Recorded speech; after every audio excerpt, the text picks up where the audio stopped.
vous expliquer un petit peu tout ce qui est sur le thème de la prévention de la santé dans l'économie collaborative. Donc tout d'abord, on va commencer par vous expliquer un peu le plan de notre propos d'aujourd'hui. Donc on va commencer par faire un rappel de notre projet. Il y a eu un petit problème, un petit souci.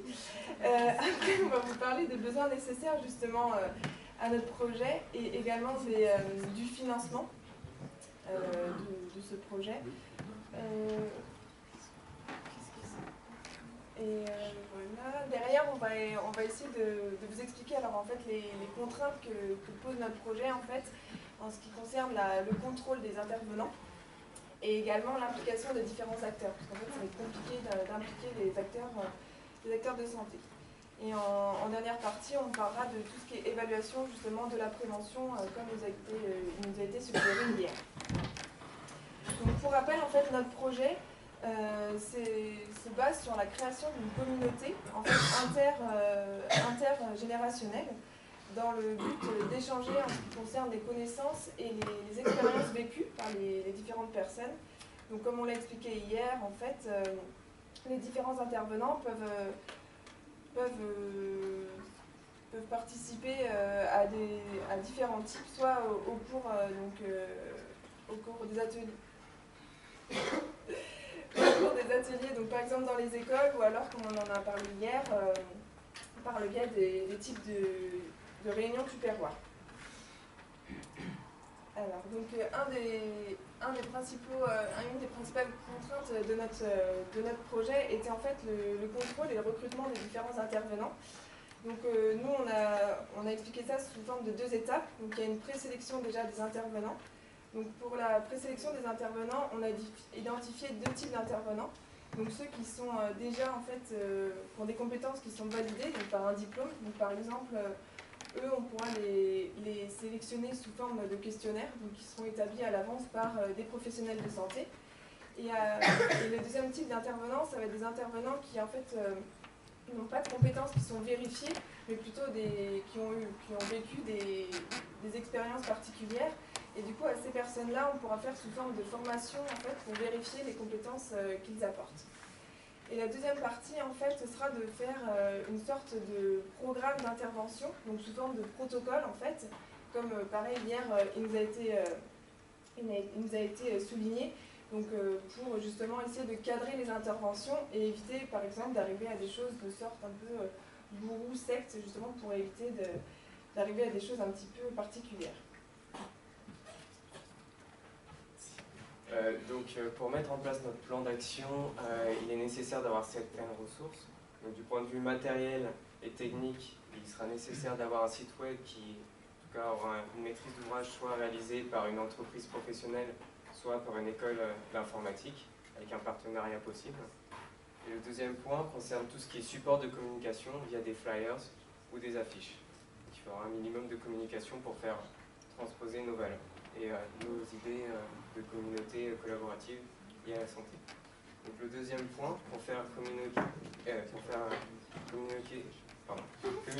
communiquer ces valeurs, il faut aussi un plan humain, donc avec des animateurs territoriaux.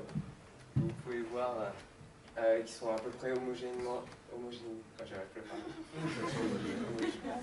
répartis sur l'ensemble de la Bretagne. Voilà, merci. De façon homogène sur l'ensemble de la Bretagne, ainsi que faire participer tous les professionnels de la santé, donc médecins, kinésistes et autres professions. Donc, comme tout projet, on a besoin d'être financé. Nous avons donc réfléchi à différents modes de financement par plusieurs organismes, donc publics comme le Conseil régional ou général, ou encore comme des organismes privés tels que la mutuelle. Ensuite, on s'est demandé comment on pouvait impliquer les acteurs. On a donc réparti en 2 catégories. Tout d'abord, les habitants par le biais de la presse, de rassemblements. On pourra donc communiquer sur ces différents ateliers. Ensuite, concernant les professionnels, on s'est simplement rappelé que nous avons vu que les médecins avaient une surcharge, n'avaient pas forcément la même vision de la pratique qui souhaitaient donc se décharger. Les ateliers pourraient éviter les maladies, donc ce qui donnerait une diminution des maladies de patients qui pourraient donc aller consulter.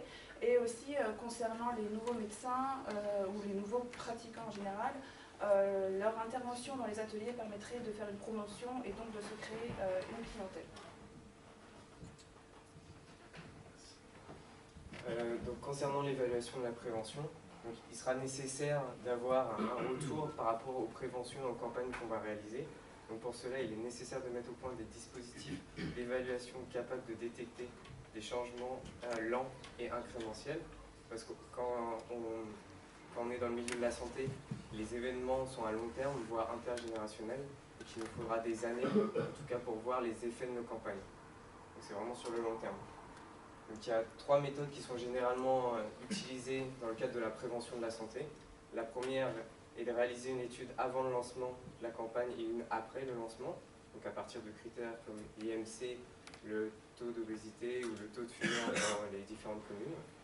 La deuxième concerne tout ce qui est comparaison géographique intercommunautaire, donc c'est mesurer les comportements et les croyances face aux différentes politiques et pubs qui sont diffusées par les médias. Et le troisième point donc, concerne toutes les études quasi expérimentales, donc, qui permettent en fait de contrôler de façon non randomisée et les groupes témoins non sous traitement et les groupes avec effet placebo.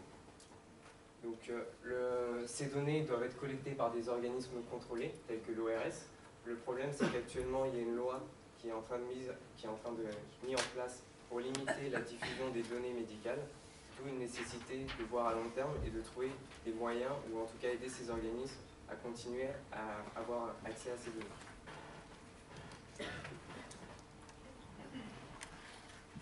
Du coup, en guise d'ouverture, après avoir discuté ce matin avec M. Soma, on s'est rendu compte qu'effectivement notre projet, en restant dans le terme des connaissances données par les différents acteurs, pouvait justement apporter quelques contraintes, comme par exemple le contrôle des professionnels de santé. Et effectivement, il est possible que ces professionnels ne soient pas disponibles pour justement donner leur approbation par rapport aux interventions des différents acteurs. Donc du coup, il nous a été proposé de plus nous axer sur des expériences partagées afin justement de soulever ces contraintes et de faire en sorte que notre projet soit réalisable plus rapidement. Voilà, je vous remercie de votre attention.